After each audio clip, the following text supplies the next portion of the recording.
할렐루야. 충성교회 주일 아침 예배 나오신 여러분 모두를 주님의 이름으로 환영하고 축복합니다. 오늘 이 아침 우리에게 주시는 하나님 말씀을 함께 보시겠습니다. 하나님 말씀은 역대하 2장 1절에서 4절까지 말씀입니다. 구약 성경 656페이지 역대하 2장 1절에서 4절까지 있는 말씀을 보시겠습니다. 말씀을 다 함께 한 목소리로 봉독하겠습니다. 말씀 봉독할 때에 주님의 세미한 음성이 우리 모든 심령들에게 들려지기를 바랍니다. 함께 봉독하겠습니다. 솔로몬이 여호와 이름을 위하여 성전을 건축하고 자기 왕위를 위하여 궁궐 건축하기를 결심하니라. 솔로몬이 이에 짐꾼 7만 명과 산에서 돌을 떠낼 자 8만 명과 이를 감독할 자 3,600명을 뽑고 솔로몬이 사절을 두로 왕 후람에게 보내어 이르되 당신이 전에 내 아버지 다윗에게 백향목을 보내어 그가 거주하실 궁궐을 건축하게 한 것 같이 내게도 그리 하소서. 이제 내가 나의 하나님 여호와의 이름을 위하여 성전을 건축하여 구별하여 드리고 주 앞에서 향재료를 사르며 항상 떡을 차려 놓으며 안식일과 초하루와 우리 하나님 여호와의 절기에 아침 저녁으로 번제를 드리려 하오니 이는 이스라엘의 영원한 규례니이다. 아멘. 말씀 나누기 전에 함께 기도드리겠습니다. 하나님 아버지, 새로운 3월 한 달을 열어주시고 복된 주일 주님께 예배 드릴 수 있도록 인도하신 은혜를 감사드립니다. 오랫동안 코로나의 어두운 터널 속에 있으면서 지치고 힘든 저의 영혼들을 붙들어 주시고 이 시간 예배 가운데 임하시는 주님의 영광의 빛이 아침 햇살처럼 우리 모든 영혼을 밝게 비춰주시기를 소망합니다. 주님의 그 빛난 영광으로 인하여 우리의 어둠과 그림자가 다 물러가게 하시고 우리의 영혼에 큰 기쁨 넘치도록 은혜 베풀어 주시옵소서. 이 시간 말씀 전하는 종을 긍휼히 여기시고 십자가 뒤에 감추시며 오직 성령의 감동 감화된 진리의 말씀만이 증거되도록 인도하여 주시옵소서. 예수 그리스도 이름으로 기도 올려옵나이다. 아멘. 할렐루야. 오늘 예배 나오신 우리 충성교회 모든 믿음의 지체 여러분들을 주님의 이름으로 환영하고 축복합니다. 이 예배를 통해서 우리 주님의 사랑과 은혜가 충만하게 여러분의 심령에 흘러넘쳐서 그 사랑과 은혜로 이 한 주 동안도 승리하게 되기를 주님의 이름으로 축원합니다. 우리 함께 예배하는 귀한 가족들, 지체들 서로 축복하며 인사하겠습니다. 하나님은 당신을 너무너무 사랑하십니다. 인사하시겠습니다. 하나님은 당신을 너무너무 사랑하십니다. 네, 우리 한 번 더 인사드리겠습니다. 저도 당신을 사랑합니다. 한번 인사하시겠습니다. 네, 저도 당신을 사랑합니다. 저는 오늘 본문의 말씀 가지고 역대하 강의 두 번째 시간으로 하나님의 이름을 두신 곳 교회, 하나님의 이름을 두신 곳 교회라는 제목으로 하나님 말씀 증가하도록 하겠습니다.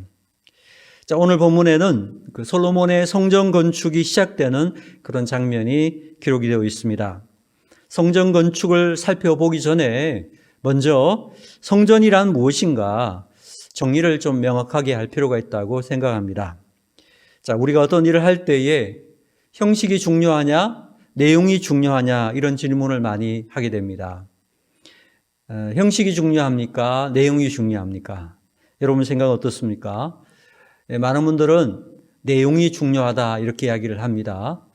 네, 맞는 말씀이라고 생각합니다. 우리가 내용이 정말 중요하죠. 형식보다 내용이 중요합니다.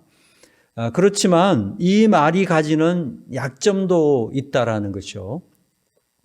그럼 형식은 필요 없느냐? 이렇게 질문하면 필요 없다라고 대답하기에는 뭔가 부족한 점이 있다라는 거죠. 아무리 좋은 음식이 있어도요, 그릇이 없으면은 담아주기가 어렵다는 것입니다. 아무리 칼이 좋아도 그 칼을 담는 칼집이 좋아야 명검이 될 수 있다라는 거죠. 그릇이 좋고 예쁘면 음식도 맛있게 보이지 않습니까? 여러분 최고급 음식이라도요, 비닐봉지에 담아주면 어때요? 괜히 무시당한 것 같고 맛도 없는 것 같이 느끼게 될 수 있다라는 거죠. 그래서 이 내용과 형식은 서로를 더 빛나게 만들 수 있는 요소들이기 때문에 내용도 중요하지만 형식도 무시해서는 안 된다라는 것입니다. 자, 우리가 성전에 대해서 이해할 때도 좀 같은 시각으로, 이런 시각으로 적용을 좀 해서 이해해 볼 수 있다라는 생각합니다. 성전에 관계된 내용이 있고 또 성전에 관계된 형식이 있다라는 것입니다. 이 두 가지의 시각으로 오늘 본문의 말씀을 우리 함께 좀 의미를 묵상해 보고자 생각합니다. 자, 첫 번째, 성전의 내용입니다. 성전의 내용. 성전의 내용의 핵심을 설명하는 말씀이 1절이라고 생각합니다. 1절. 자, 1절 말씀을 다 함께 봉독하겠습니다. 1절 같이 봉독합니다. 솔로몬이 여호와 이름을 위하여 성전을 건축하고 자기 왕위를 위하여 궁궐 건축하기를 결심하니라. 여호와의 이름을 위하여 성전을 건축하고, 이런 말씀이 있죠. 성전을 이해할 때 반드시 기억해야 될 내용이 바로 여호와의 이름을 위한 성전이라는 것입니다. 우리가 이미 살펴보았지만 역대상 17장에 보면 성전은 하나님의 아이디어가 아니라 다윗의 아이디어였다라는 것입니다. 다윗이 자기 궁궐을 지으면서 하나님께 대한 이 죄송한 마음에 성전을 짓고 싶다, 그런 것에서 성전이 시작된 것입니다. 원래 하나님의 아이디어는 성막이 있었다라는 것입니다. 백성들이 어디로 가든지 이 성막은 들어서 옮길 수가 있으니까 거기 함께, 백성들과 함께 거하기를 원하셨다라는 것입니다. 이런 의미에서 보면 성막이 훨씬 더 좋은 아이디어인 거죠. 오늘날 교회도 움직이는 교회를 생각하면은 이 성막의 의미에 가깝다, 이런 말씀도 제가 드렸습니다. 다윗은 성전을 한 곳에 고정시켜 놓고 웅장하고 화려하게 짓고 거기에 하나님이 임하기를 원했다라는 것입니다. 이렇게 생각을 했습니다.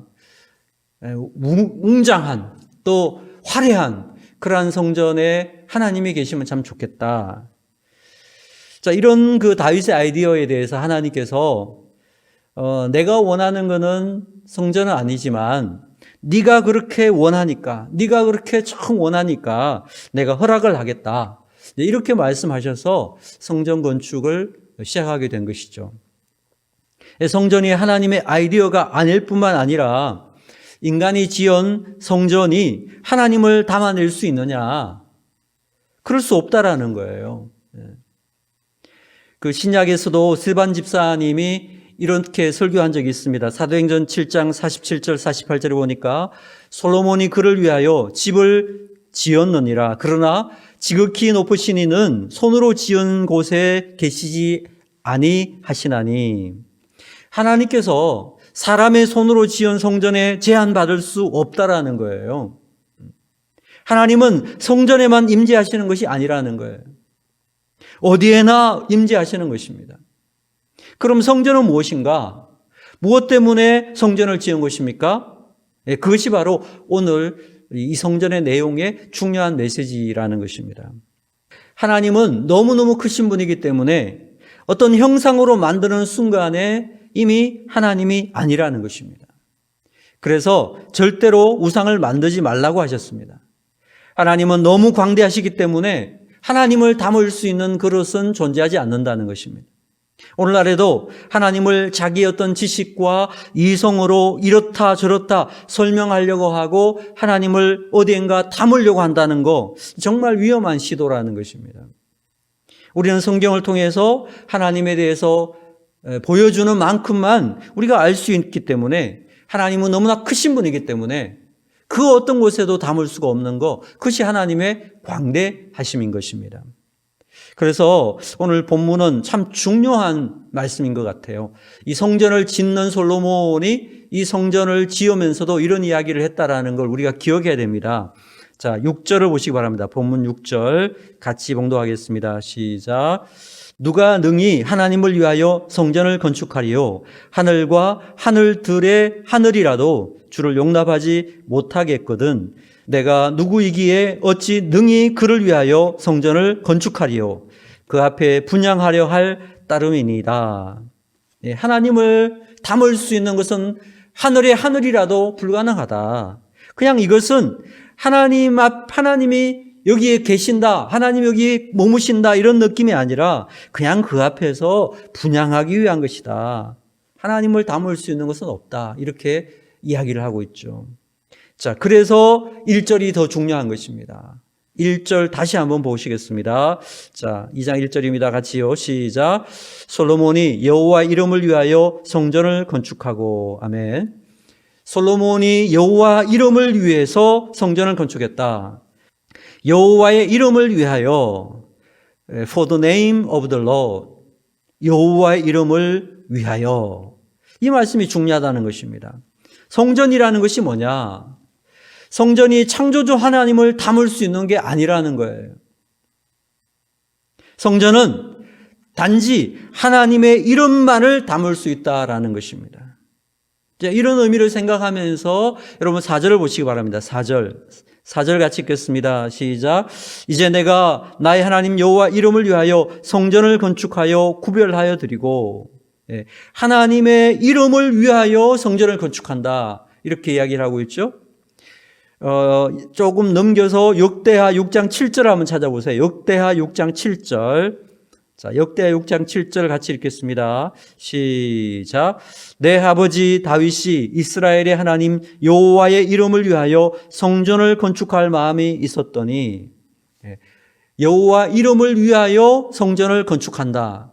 성전 이야기 나오면은 항상 여호와의 이름을 위하여라는 말이 관용어처럼 붙는 것입니다. 이외에도 많은 구절이 있지만 이 성전은 하나님이 계시다 이런 의미가 아니라 하나님의 이름을 담는 곳이다 이렇게 표현하고 있다는 것입니다. 여러분 모세 시대의 성막도 마찬가지입니다. 하나님께서 성막을 이스라엘 가운데 두신 이유가 뭐냐?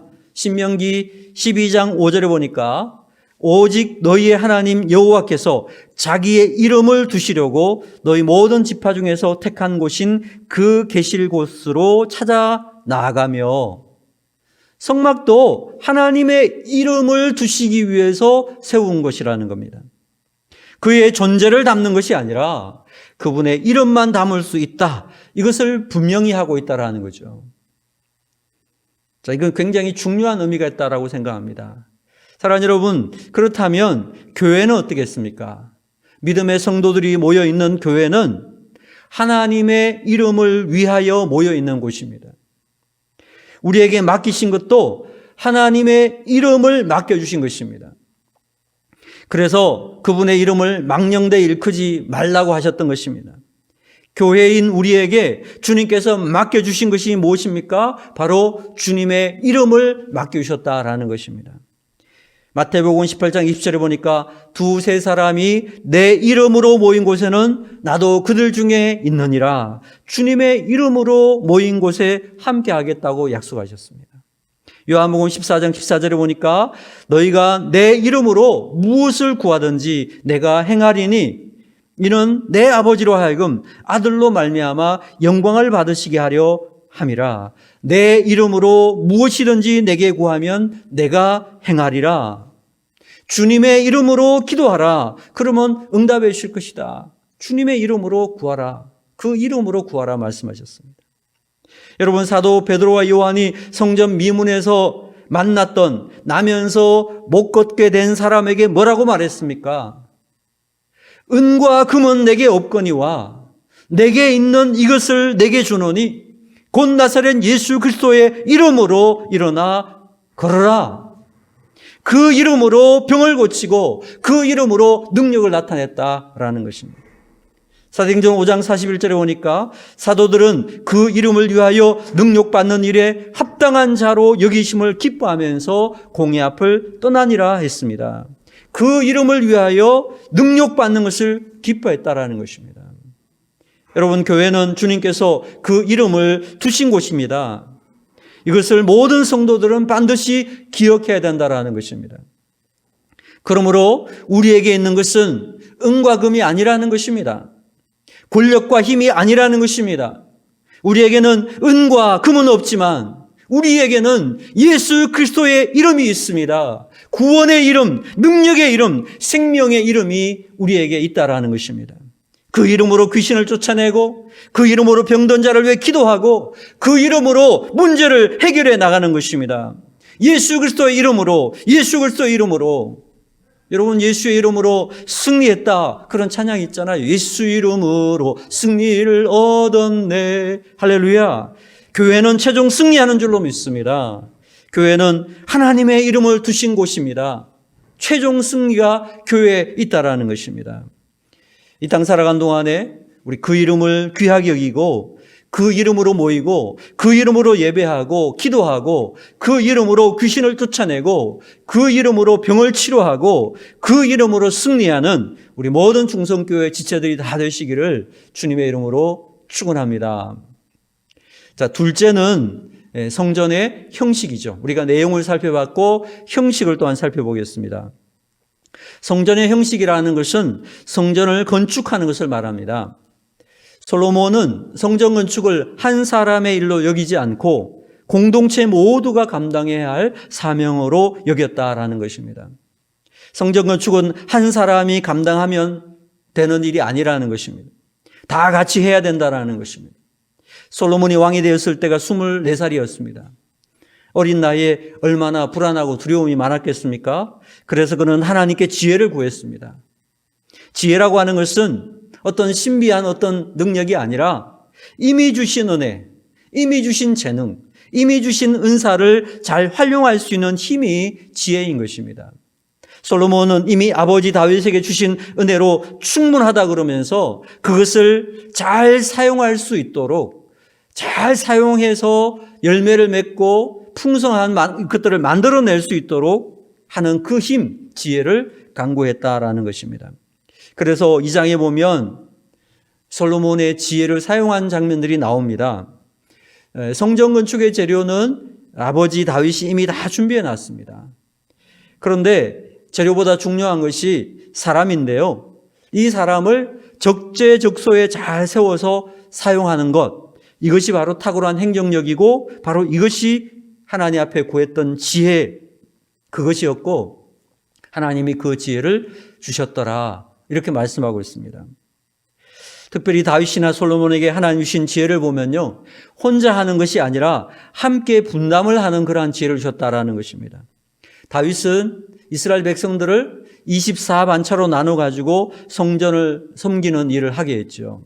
그 중에서도 제비 뽑아서 일을 하게 했어요. 그래서 어떻게 보면 굉장히 긴장감을 가지게 만들어서 어떤 매너리즘에 빠지지 않도록 하는 그런 탁월한 조직을 구성했던 것이 다윗의 지혜였습니다. 솔로몬도 사람들과 함께 협력해서 성전 건축을 할 수 있도록 이렇게 일하도록 하는 그러한 지혜를 발휘하게 되었다라는 것입니다. 그래서 여러분, 지혜로운 사람들의 특징을 보면 자기 혼자 생각하고 자기 혼자 결정하지 않는다라는 것입니다. 내가 아무리 뛰어나도 나 혼자 하는 데는 한계가 있는 것입니다. 이것을 인정하고 그 분야에 뛰어난 은사와 재능을 가진 인재들을 잘 배치해서 효율적으로 일하는 것, 바로 이것이 지혜라는 것입니다. 그래서 리더는요, 능력도 있어야 되지만 능력보다 중요한 것이 사람들을 잘 활용할 줄 아는 지혜가 있어야 된다라는 것입니다. 자, 이런 의미에서 솔로몬은 지혜를 발휘했습니다. 어떤 지혜입니까? 일꾼들을 세워서 함께 일하는 지혜였다라는 거죠. 자, 우리 2절과 3절을 보겠습니다. 2절, 3절 같이 봉독합니다. 시작. 솔로몬이 이에 짐꾼 7만 명과 산에서 돌을 떠낼 자 8만 명과 일을 감독할 자 3,600명을 뽑고 솔로몬이 사절을 두로왕 후람에게 보내어 이르되 당신이 전에 내 아버지 다윗에게 백향목을 보내어 그가 거주하실 궁궐을 건축하게 한 것 같이 내게도 그리 하소서. 사람을 세워서 일하려고 했다라는 것입니다. 그러나 아무래도 이스라엘의 자원에는 한계가 있으니까 외국 그 페니키아의 두로왕, 그 이름이 후람인데요. 뭐 다른 번역에는 히람이라고도 했습니다. 이 후람에게 도움을 요청했다라는 것입니다. 이스라엘의 힘만으로만 하려고 했던 것이 아니라 더 탁월한 어떤 힘에게 도움을 요청했다라는 것입니다. 바로 이게 지혜라는 것입니다. 지혜는 하나에 갇혀 있는 그런 것이 아니라 도움을 요청할 수 있는 유연함을 갖추고 있다는 것입니다. 어떻게 보면 두로의 히람 왕은 이방인 아닙니까? 하나님의 성전을 짓는데 어떻게 믿지 않는 그런 이방 나라의 왕의 도움을 받을 수 있겠느냐? 잘라버릴 수도 있죠. 나에만 갇혀 있다면 잘라버려야 되는 것입니다. 그런데 솔로몬은 유연함을 발휘했습니다. 지혜를 발휘했습니다. 히람 왕에게 도움을 구했습니다. 나중에 히람 왕이 하나님을 믿는 것으로 보이고요. 또 하나님을 찬양하는 그러한 일이 일어나게 됩니다. 바로 이것이 지혜라는 것입니다. 자, 여러분 11절 12절 한번 보시기 바랍니다. 11절 12절입니다. 같이 있습니다. 시작. 두로 왕 후람이 솔로몬에게 답장하여 이르되 여호와께서 자기 백성을 사랑하심으로 당신을 세워 그들의 왕을 삼으셨도다. 후람이 또 이르되 천지를 지으신 이스라엘의 하나님 여호와는 송축을 받으실지로다. 다윗 왕에게 지혜로운 아들을 주시고 명철과 총명을 주시사 능히 여호와를 위하여 성전을 건축하고 자기 왕위를 위하여 궁궐을 건축하게 하시도다. 이방 나라의 도움을 요청을 했더니 이 왕이 하나님을 믿고 찬송하는 그런 놀라운 일이 일어나게 되더라는 것입니다. 이런 의미에서 하나님께서 왜 때때로 우리 힘만으로 풀어내기 어려운 그런 문제들을 주시는가 우리 생각해 봐야 된다는 거죠. 혼자 문제를 풀지 말고 함께 문제를 풀어나가라고, 주위에 있는 사람들과 함께 문제를 풀어나가라는 그러한 지혜가 필요하다라고 주님이 말씀하고 있다는 것입니다. 그래서 지혜로운 사람들 보면요, 자꾸만 자기 기도 제목을 이야기하는 거예요. 나누는 거예요. 물론 자기도 열심히 기도하고 문제 해결을 위해 노력하지만은 함께 기도하는 분들에게 자꾸 기도 부탁을 하는 거예요. 그래서 지혜를 모으고 함께 풀어나가는 것입니다. 함께 기도하고 함께 고민하면서 문제를 풀어나가는 거, 함께 하는 거죠. 바로 이것이 유연함이고 이것이 바로 지혜라는 것입니다. 우리도 마찬가지라는 것입니다. 저는 우리가 교회에서 예배드리고 어떤 모임을 가질 때도요, 우리가 혼자만 우리끼리만 하는 게 아니라 지혜를 발휘해야 된다는 거예요. 주위에 평소에 기도해 오던 사람들 있죠?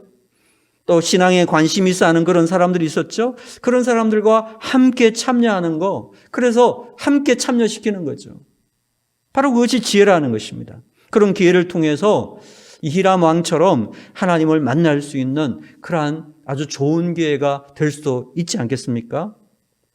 저는 지난 신행기수들 가운데 보니까 한 어떤 형제가 동아리의 어떤 회장이었나 봐요. 대표였나 봐요. 그러니까 이 동아리 모임을요, 예배당에서 하고 있더라고요. 물론 미리 허락을 받았어요. 허락을 받고 했지만 예배당에서 동아리 모임을 하면 안 믿는 사람들도 예배당 와서 보니까 이 예배당에 와서 들어와 보면은 아, 예배당이 이렇게 생겼구나. 십자가 저렇게 있구나. 사람들이 이렇게 기도하고 예배를 드리는구나. 그래서 나중에 예배당에 대한 관심을 가질 거 아닙니까? 교회에 대해서 반대하지 않을 거 아니에요. 그죠? 저는 그것이 참 지혜로운 일이 아닌가. 혼자만 하는 게 아니라 함께 협력하고 함께 일할 수 있고 함께 기도할 수 있는 그런 시간들을 갖는 것이 중요하다는 것입니다. 솔로몬의 지혜는요, 나 혼자서 모든 문제를 풀려고 하지 않고 사람들과 함께 그 모든 일을 감당하려고 하는 그런 유연함을 가지고 있었다. 그리고 그 유연함이 바로 문제를 해결하는 지혜를 가져다 주더라라는 것입니다. 우리 땅 살아가는 동안에 이미 주신 은혜들을 잘 사용하고 열매 맺도록 하기 위해서 주님께서 우리 모두에게 이 솔로몬에게 주신 지혜를 여러분에게도 주시기를 축복합니다. 그래서 주님의 나라를 위해서 우리 다 함께 협력하고 주님의 뜻을 이루고 맡겨주신 귀한 사명을 완수해 나가는 신실한 주님 백성들 다 되기를 주님의 이름으로 축원합니다. 우리 함께 기도드리겠습니다. 하나님 아버지, 충성교회에 맡겨주신 주님의 이름이 영화롭게 되기를 소망합니다. 맡겨주신 그 이름으로 인해서 우리 모두가 영광스러운 승리를 얻게 하여 주시옵소서. 주님의 일을 혼자의 힘으로 감당하려고 하지 말고 협력하고 함께 기도하는 유연함을 주시기를 원합니다. 그리하여 맡겨주신 사명을 온전히 잘 감당할 수 있도록 인도하여 주시옵소서. 예수 그리스도의 이름으로 간절히 축복하며 기도드리옵나이다. 아멘.